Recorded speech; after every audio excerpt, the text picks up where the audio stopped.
My father, Benedict, raised his glass to my brother, Jack, anointing him the future CEO of the family empire. I, the daughter he dismissed, just smiled from the shadows.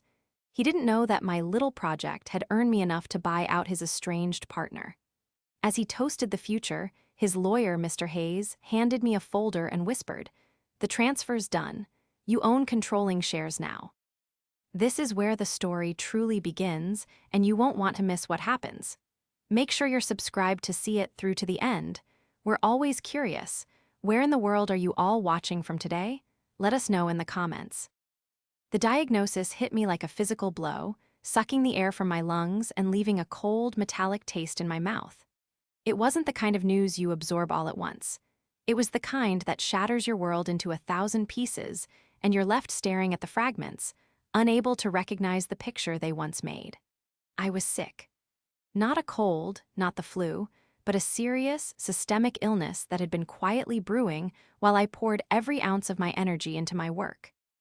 The doctor's words were calm and measured, but they echoed in the sterile quiet of the examination room.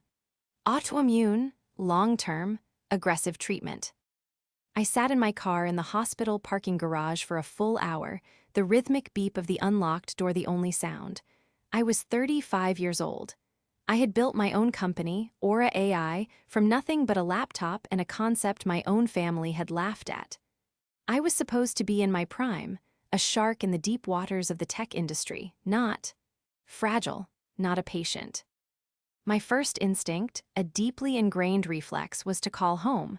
Despite everything, the decades of being overlooked, the casual dismissals, the painful, glaring favoritism, a part of me still believed that in a true crisis, my family would be my bedrock. I fumbled for my phone, my fingers feeling thick and uncooperative.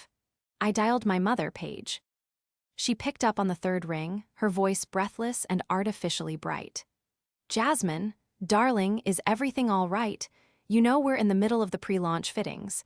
The caterer is being an absolute nightmare." "Mom," I started, my voice cracking.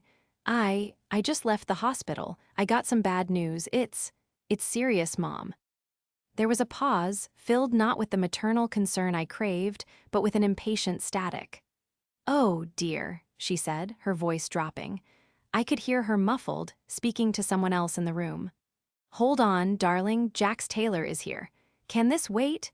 Your father is just beside himself with excitement for the launch." "Mom, I'm sick," I said, my voice rising in desperation.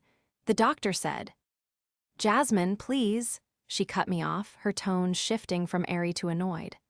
"Don't be dramatic. You're always working yourself into a state. You probably just need a vitamin drip. Now, I must go. Benedict is signaling me. We'll see you at the party tomorrow night. Do try to look cheerful, won't you?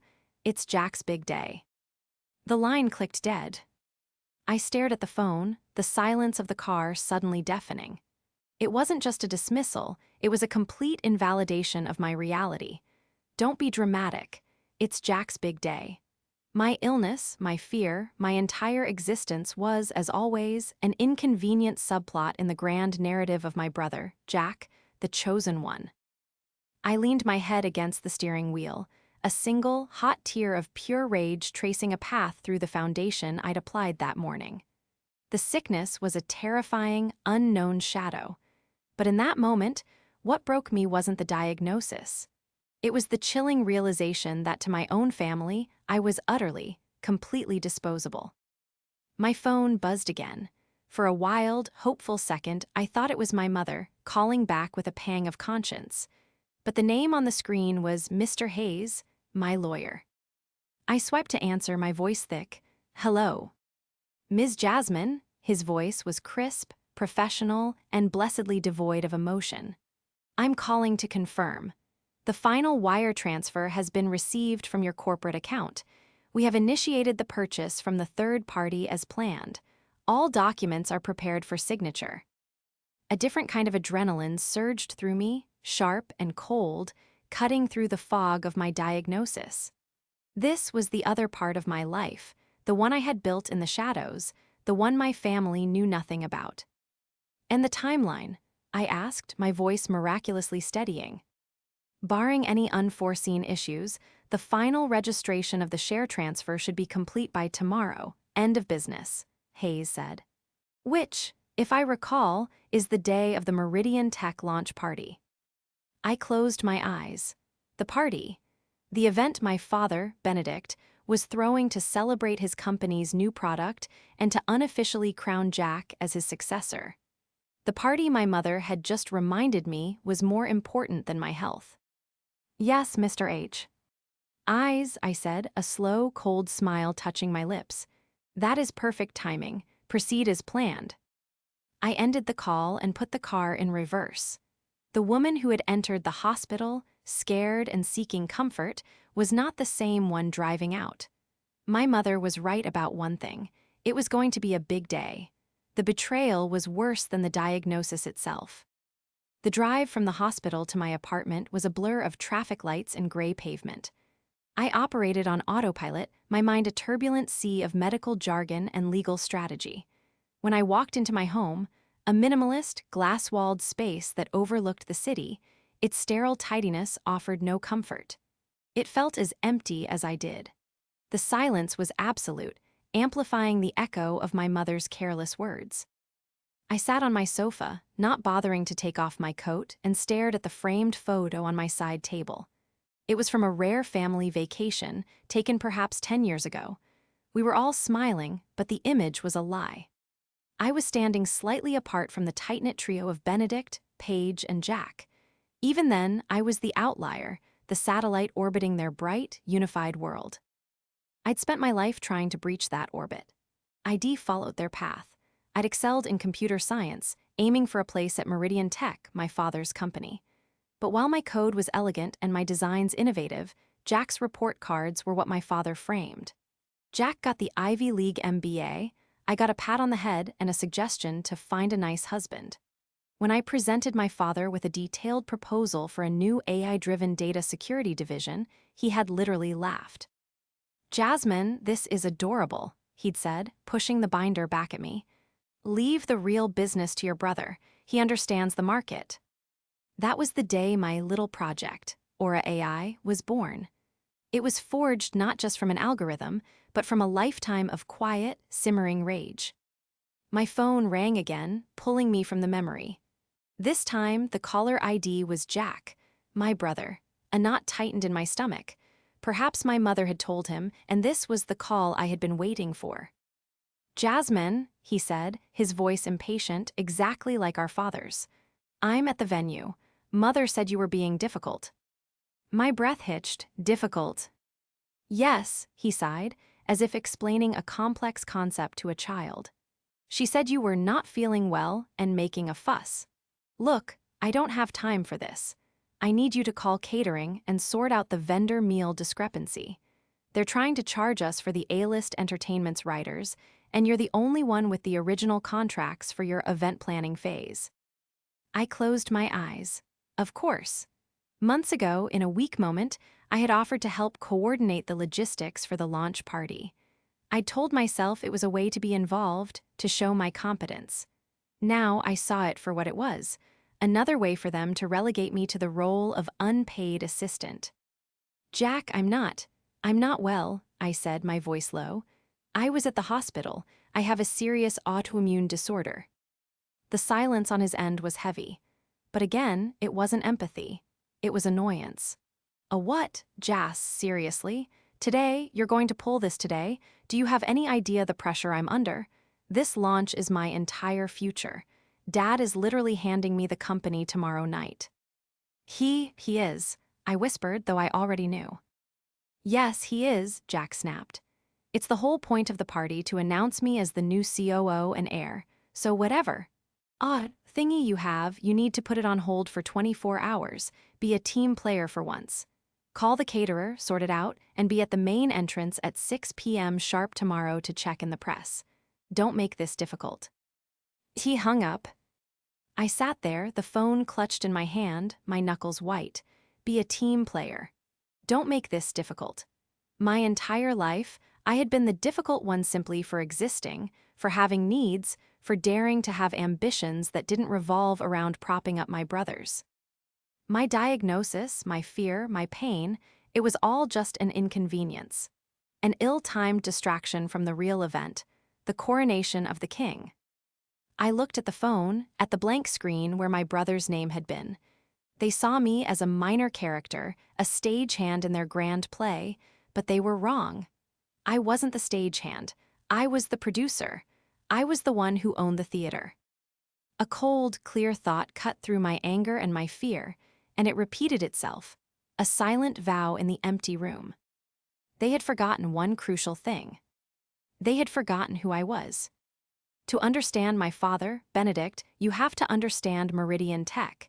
He didn't just build a company, he built a monument to himself. The gleaming, 20-story headquarters downtown wasn't just an office.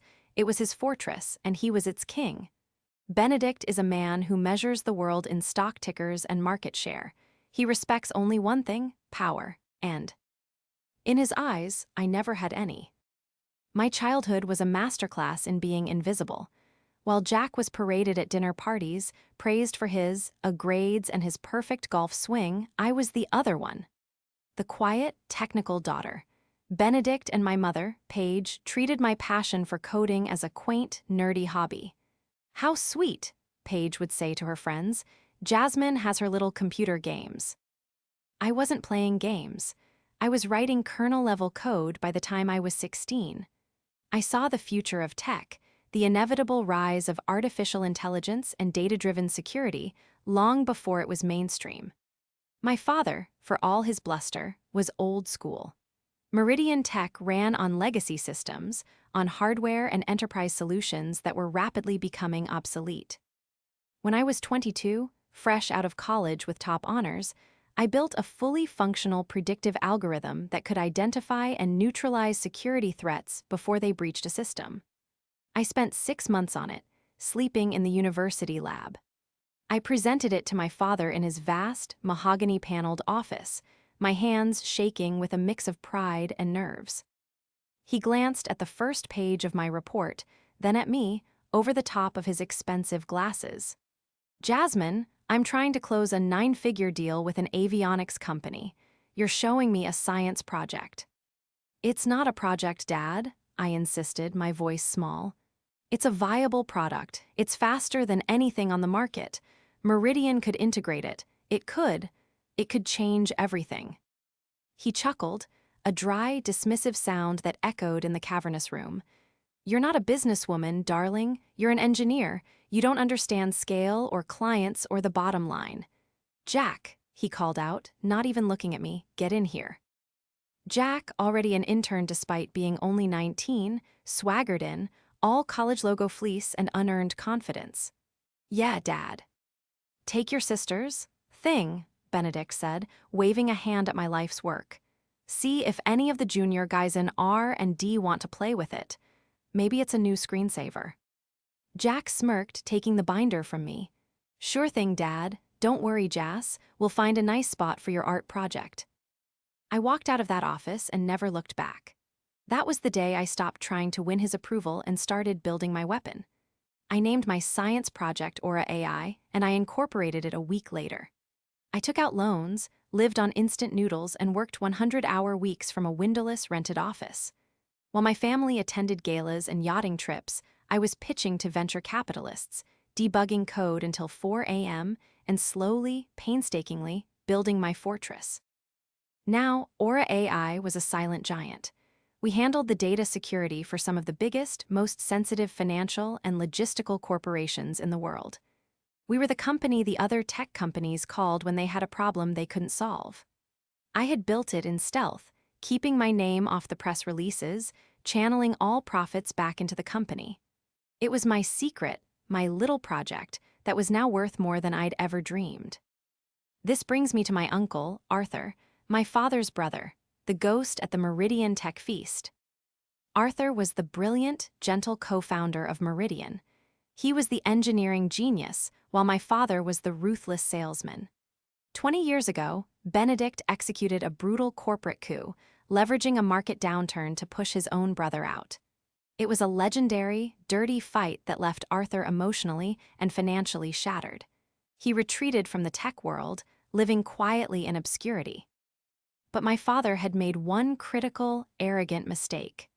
In the settlement, to avoid a protracted legal battle that would have exposed his methods, he'd been forced to let Arthur retain a silent, non-voting 30% stake in the company. It was a powerless stake, unless it was combined with another. My father had made a second mistake, too. When I turned 21, he'd placed a 21% stake of Meridian in an ironclad trust for me. It was a tax maneuver, a way to move assets. In his mind, it was a token, a meaningless gesture. He never, ever imagined I would actually use it. He certainly never imagined that my little computer games would give me the capital to go after the other 30%. I found Arthur a year ago. He was living in a quiet coastal town, wary and hesitant. I didn't come to him with my father's bluster. I came with my own. I showed him what Aura AI was. I showed him my financials. And then I laid out my plan, not just to buy his shares, but to take back the company he had helped build. He looked at me, his eyes, so much kinder than my father's, seeing me for the first time. "You're Benedict's daughter, all right," he'd mused. "You have his ambition, but you have my brain." He didn't just sell me his shares, he became my mentor. He taught me every dirty secret, every structural weakness, every hidden contract inside. Meridian Tech. And now, as I sat in my apartment, sick and betrayed, I knew that the foundation of their empire was built on sand. My father and brother were celebrating on the top floor of a building that, in less than 24 hours, I was going to own. The morning of the launch, I woke up not to the gentle glow of my alarm, but to a wave of dizziness that sent the room spinning. The symptoms of my illness were no longer a vague threat. They were a physical, tangible reality. I spent the first hour of my day on the phone with my new medical team, scheduling a daunting gauntlet of tests and infusions. Every yes and "I understand" felt like a concession, a small piece of my autonomy chipping away. For a fleeting moment, I was just Jasmine, the sick woman, scared and alone. Then my other phone buzzed, the one I used exclusively for Aura AI and my private legal matters. It was a notification from Mr. Hayes. "The registration is complete. We are green. See you at 19:00. The fear receded, replaced by a cold, sharp focus. I was no longer just a patient. I was a strategist. I pushed myself out of bed, my body aching in protest, and walked to my home office. This was my war room. One wall was a floor-to-ceiling whiteboard, covered in flowcharts, legal structures, and timelines. For the past year, I had lived a double life. By day, I was the invisible CEO of Aura AI. By night, I was the architect of the most significant hostile takeover in Meridian Tech's history. My clever trap was, in reality, a meticulously crafted legal pincer movement. Acquiring my Uncle Arthur's 30% stake was the first step. The second was activating my own 21% trust. My father, in his infinite arrogance, was the trustee. But the trust's bylaws, drafted by a lawyer from a bygone era, had a loophole he'd never read. The beneficiary could move for an independent trustee if they could prove parental negligence or conflict of interest. My father's laughter in his office, his dismissal of my career, his constant, public anointing of my brother as the sole heir, he had provided the proof himself. For 6 months, Mr. Hayes's team had been quietly and lethally petitioning the court. We won the motion 2 weeks ago. My father received the notice, but I knew him. He would have seen it as a legal nuisance, a gnat to be swatted, and passed it to his in-house counsel, who were no match for Hayes. He never even knew what he'd lost. Now, I was the sole, uncontested controller of 51% of Meridian Tech. But owning the company wasn't enough. My father was a shark. He would find a way to fight back, to rally the board, to paint me as an ungrateful child. I needed to neutralize his power completely. I needed to understand what my brother, the future CEO, had really been doing. This was where my little project came in. Aura AI wasn't just my piggy bank, it was my weapon. I'd spent the last 3 months running a deep, forensic analysis of Meridian Tech's network. It was, in a word, a mess. Their security was a joke, a patchwork of outdated firewalls and lazy protocols. But it was what I found inside that was truly staggering. Jack, my brilliant, MBA-wielding brother, was a fraud. He hadn't been growing the company. He'd been siphoning it. I found a complex web of shell corporations, inflated invoices, and consulting fees paid to companies that, upon further inspection, were owned by Jack himself. He was clumsy, arrogant, and greedy, using the company's accounts as his personal slush fund to finance a lifestyle even his generous salary couldn't support. He was stealing millions. And my father, Benedict, the king, the master of the universe, his signature was on half the approvals. He was either grossly negligent or fully complicit. Either way, he was compromised. I bundled the data, the offshore account numbers, the falsified invoices, the internal emails, into a secure, encrypted file. This wasn't just leverage, it was a kill shot. I spent the rest of the day in a blur. I finalized the new org chart. I drafted the press release. I had a 2-hour conference call with my new board members, allies of my Uncle Arthur, who had been waiting in the wings for this very day. At 5:00 p.m., I shut my laptop. I showered, the hot water washing away the tremors of my illness. I did my makeup with a steady hand, concealing the dark circles under my eyes. I chose my outfit, a bespoke midnight blue Armani suit, not a dress. A suit, it was armor. As I was about to leave, my phone rang. It was my mother, Paige. "Jasmine, thank goodness," she trilled, all traces of yesterday's annoyance gone. "Darling, I'm having a crisis. The seating chart is a disaster. Mrs. Vandersomething is threatening to leave because she's not at the head table. Could you possibly get here right now and fix it? You've always been so good at those little details." I looked at my reflection in the mirror. My eyes were cold, clear, and utterly calm. "I'm sorry, Mother," I said, my voice SM. "Ooth as glass, I can't." "What do you mean you can't?" "Jasmine, I am not in the mood for one of your episodes. This is for your brother." "I know," I said, "but I'm running late. I have a rather important meeting I need to prepare for." "A meeting? Tonight? Don't be ridiculous. What could possibly be more important than your brother's launch party?" I smiled, a small, tight smile that didn't reach my eyes. "You'll see," I said, and I hung up. I arrived at the launch party not through the main entrance, where my mother had expected me to be clipboard in hand, but through the private garage, using the executive-level key card that Mr. Hayes had delivered to me that afternoon. The card, encoded to the new majority owner, granted me access to areas my father's own card would soon find locked. The venue was an enormous, glass-walled atrium at the top of a downtown skyscraper, dripping with extravagance. Ice sculptures of the Meridian Tech logo melted slowly under soft blue lights.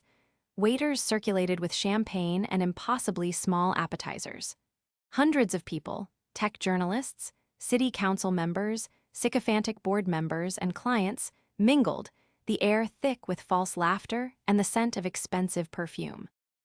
I spotted my family holding court near the stage. Benedict, my father, was in his element, his voice booming as he clapped a senator on the back. Paige, my mother, looked radiant in silver, her smile plastered on as she scanned the room for anyone more important. And Jack, my brother, stood beside my father, soaking in the adulation. He looked every bit the young prince, tailored suit, perfect hair, and a smirk that screamed, "I've already won."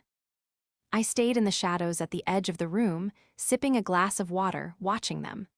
For the first time in my life, I felt no anger, no jealousy, only a profound, cold pity.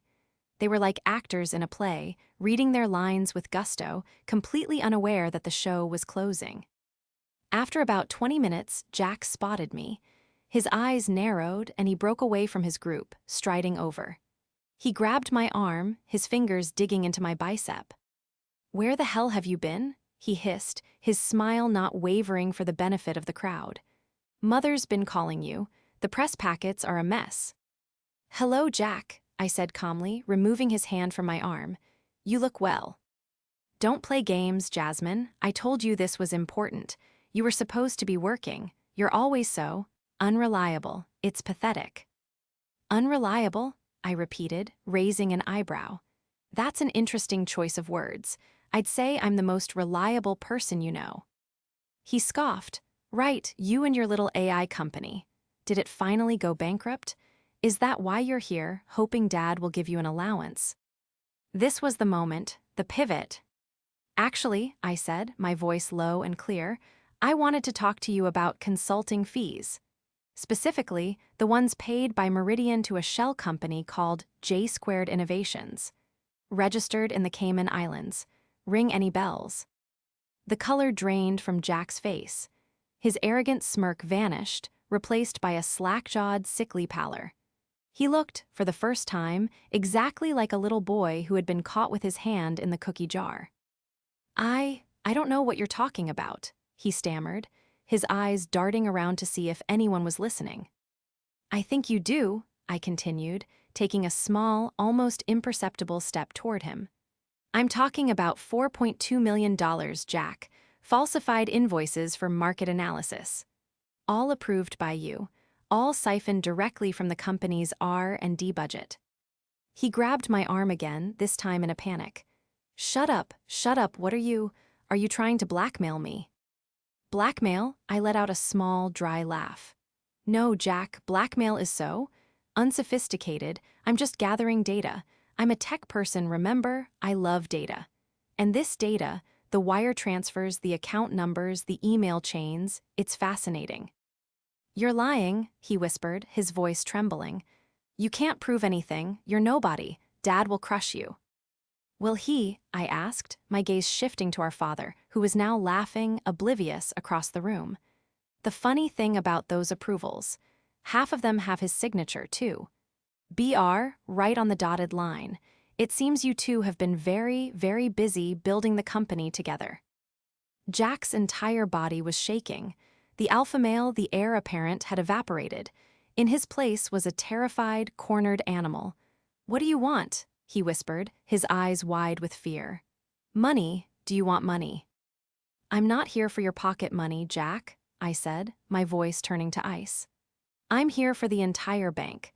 Now, if you'll excuse me, I believe our father is about to give a speech. You wouldn't want to miss it. It's your big day, after all. I turned and walked away, leaving him frozen in place, the champagne glass slipping from his suddenly nerveless fingers and shattering on the floor. The sound of the breaking glass was lost in the sudden swell of music as the lights dimmed. My father, Benedict, stepped up to the podium on stage, a spotlight finding him. He tapped the microphone, his image appearing on the massive screens flanking the stage. Thank you, he boomed, his arms spread wide as if to embrace the entire city. Welcome, friends, partners, visionaries. Welcome to the future of Meridian Tech. The room erupted in applause. I watched from the back, a still point in the swirling room. Beside me, Mr. Hayes had materialized, silent as a shadow. He held a sleek, leather-bound folder. All in order, Ms. Jasmine, he murmured, not looking at me, his eyes on the stage. And the board? I asked just as quietly. The emergency session is set for 9 a.m. tomorrow. The notices were delivered to all members 1 hour ago. They are eager to hear your new direction. On stage, my father was in full flight. For 30 years, I have built this company from the ground up. I've dedicated my life to innovation, to strength, to leaving a legacy. But a legacy is not just about buildings or products. It's about blood. I saw Jack rejoin my mother, Paige, near the front. He looked pale, his smile a grotesque, painted-on grimace. He was visibly sweating. Paige, oblivious, touched his arm, her face glowing with pride. My son, Jack, Benedict continued, gesturing to him. An Ivy League MBA, a man who understands the business of technology. A man who, unlike others, knows that you can't build an empire on a science project. He paused for the laughter, and the crowd, his loyal subjects, obliged. I felt a dozen pairs of eyes, my parents' friends and longtime board members, flick to me. I was the punchline, the family joke. I held their gaze, my expression unreadable. Jack is the future, my father declared. He has been my COO, my right hand, and it is my immense pleasure to announce that, as I step back to an oversight role, he will be taking over as the new CEO of Meridian Tech. The applause was deafening. My mother burst into tears, hugging Jack, who looked like he was going to be sick. Benedict raised his glass. To the future, to my son. The entire room raised their glasses. To Jack, they echoed. I just smiled. As the applause died down, my father, still basking in the glow, said, "And now, a presentation on the new Meridian platform, led by the man himself, Jack." Jack stumbled forward, looking to my father with desperate, panicked eyes. Benedict frowned, confused by his heir's sudden terror. "Go on, son," he prompted, his voice still on the mic. "It's your moment." Jack walked to the podium as if heading to the gallows. He fumbled with his notes. Thank you, Dad. Father, Benedict." He stared out at the crowd, at the expectant faces, and he saw me. The future," he stammered, "is about synergy, it's about integration." He knew that I knew. He knew that I had the data. His world was collapsing, in public, under the brightest of spotlights. "He's stalling," I murmured to Hayes. "It seems so," Hayes replied. Jack's rambling became more incoherent. He was talking about verticals and markets in a high-pitched, panicked tone. My father's proud smile had curdled into a look of confusion, then deep, public embarrassment.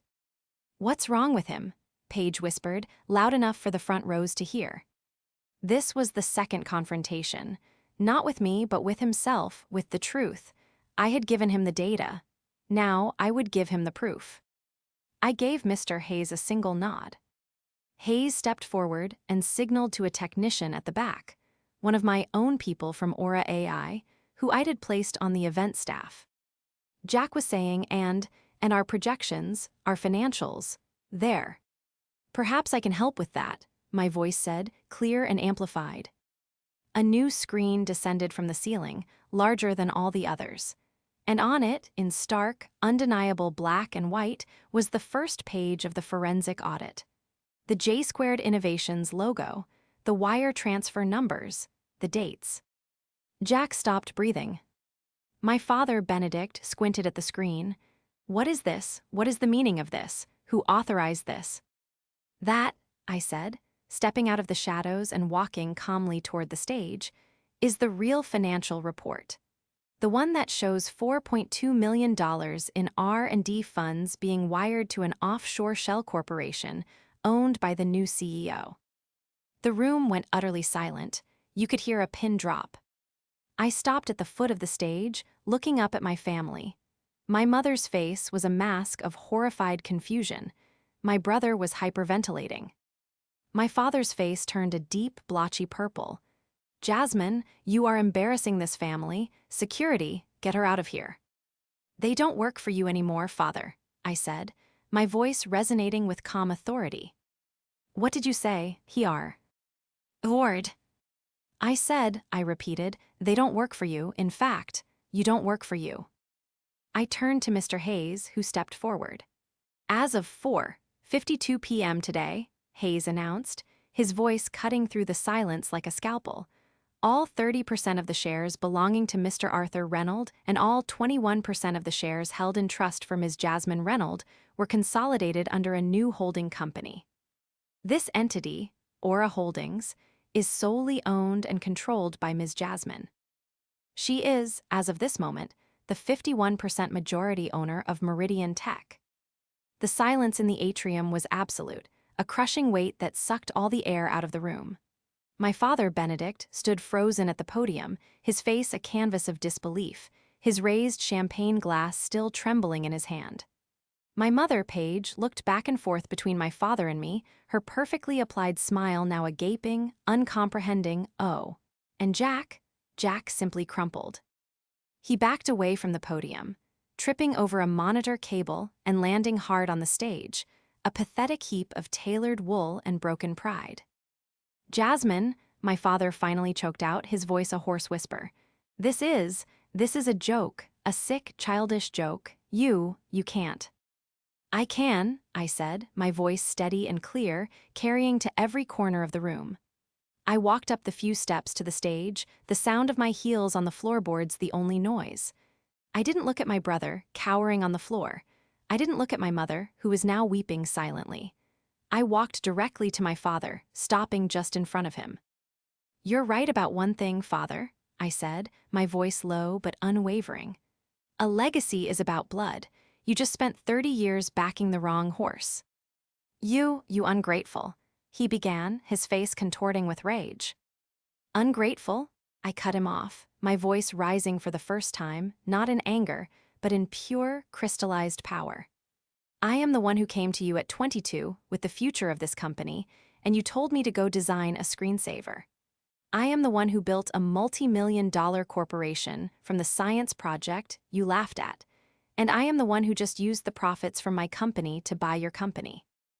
I turned to the audience, who were watching this family evisceration with a mix of horror and fascination. "For decades, you have all watched my father and my brother operate this company. You've attended their parties, you've applauded their speeches. And in that time, my brother, the future CEO, has been systematically defrauding it." I gestured to the screen, where Mr. Hayes's technician now scrolled to the next slide. Copies of bank-stamped wire transfers, each one bearing Jack's digital signature.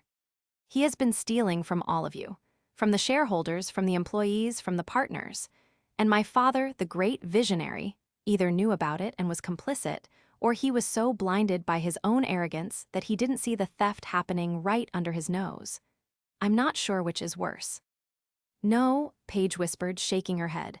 "No, Benedict, tell them it's not true. Jack, stand up and tell her she's lying." Jack just stared at the screen, tears streaming down his face. He was broken. "He can't, Mother," I said, my voice softening with a sad finality. "Because it is true, I have every receipt, every email, every bank record. Aura AI is a data security firm. This," I gestured to the evidence, "is what I do." Finally, my father's paralysis broke. He lunged, not at me, but at the screen's control panel, trying to shut it off. "Lies, slander, I'll have you arrested." "No, you won't," Mr. Hayes said calmly from the floor. "The authorities have already been provided with a copy of this file. They are, I believe, waiting for you both at your homes." That was the final blow. My father stopped, his hand hovering over the panel. He turned to me, his eyes hollowed out, the bluster and rage gone, replaced by a terrifying, empty void. He had lost. He knew it. "You," he whispered, "my own daughter." "Yes," I said, "your daughter." This was the moment, the final, triumphant break. Jack, my brother, the chosen one, finally looked at me. His gaze wasn't angry. It was confused, as if he was seeing me for the first time, not as his sister, but as a person, a force. "You did this," he said, his voice a child's whisper. "You really did all this." "I did," I replied.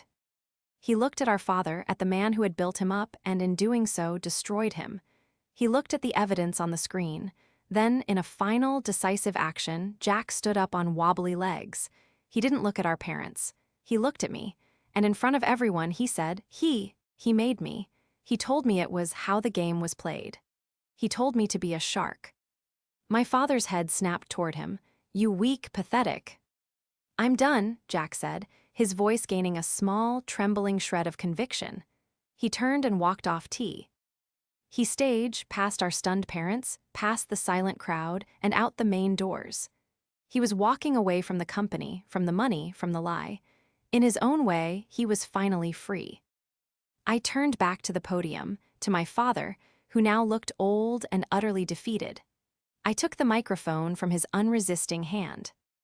"Ladies and gentlemen," I said to the crowd, "my apologies for the interruption. The launch of the new Meridian platform is canceled, but I invite you all back here tomorrow at 10 a.m. for a new presentation, the one where I will introduce you to the new Meridian Tech, a company built on transparency, innovation, and integrity, a company that will be run by its new CEO.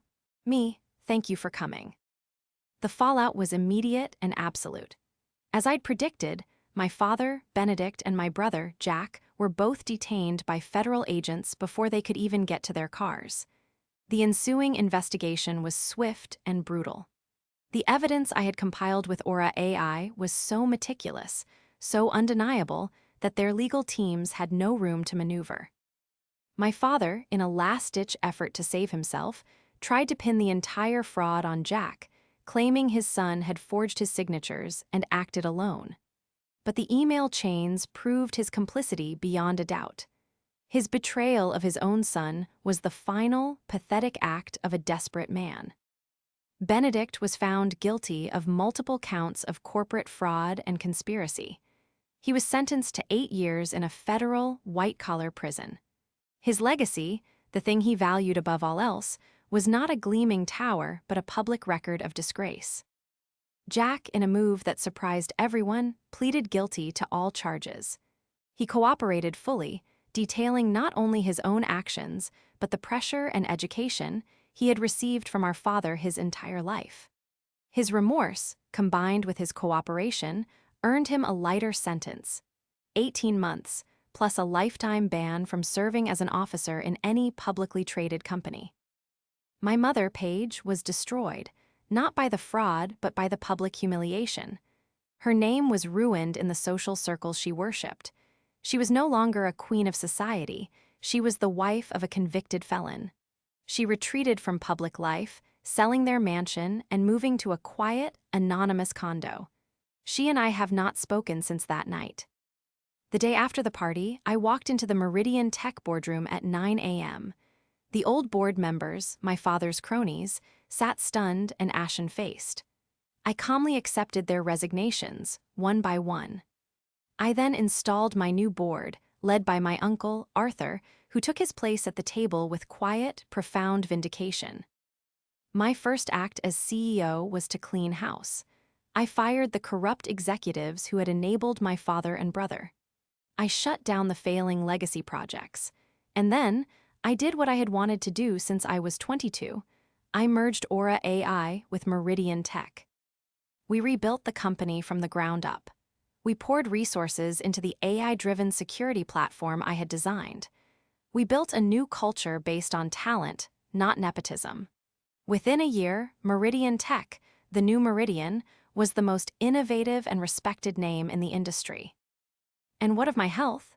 The diagnosis was real, and it is a battle I fight every day. But with the resources I now commanded, I assembled the best medical team in the country. The fight for my health and the fight for my company became one and the same, a daily act of resolve, of strategy, and of refusing to lose. About a year later, I received a letter. It was from Jack, written on prison issue paper. It was short, and the handwriting was unsteady. He didn't ask for forgiveness. He didn't make excuses. He just said 2 things. First, that he was sorry. And second, that for the first time in his life, he was taking classes, basic coding classes, and he finally understood the science project I had shown my father all those years ago. He said it was brilliant. I folded the letter. I don't know if there will ever be a full reconciliation. The wounds are too deep. But for the first time, I felt a flicker of hope that the brother I'd once known, before he was molded into the chosen one, might still be in there. Last week, I stood on the same stage where my father had tried to humiliate me. The room was filled, but this time, the applause was for me as we unveiled a new, revolutionary data healing program. After the presentation, my Uncle Arthur and I shared a glass of champagne. "He would have hated this," Arthur said, a twinkle in his eye. "Hated what?" I asked. "This," he said, gesturing around the room. "The success, the innovation, and the fact that you're doing it all and you're not even a man." I laughed, a real, genuine laugh. The bitterness that had fueled me for so long was finally gone, replaced by something lighter. Peace, vindication. I looked out over the city, my city, from the top of my tower. My father had been right. A legacy is about BL. Ood, but he had forgotten that blood is thicker than water, and my blood was forged in iron.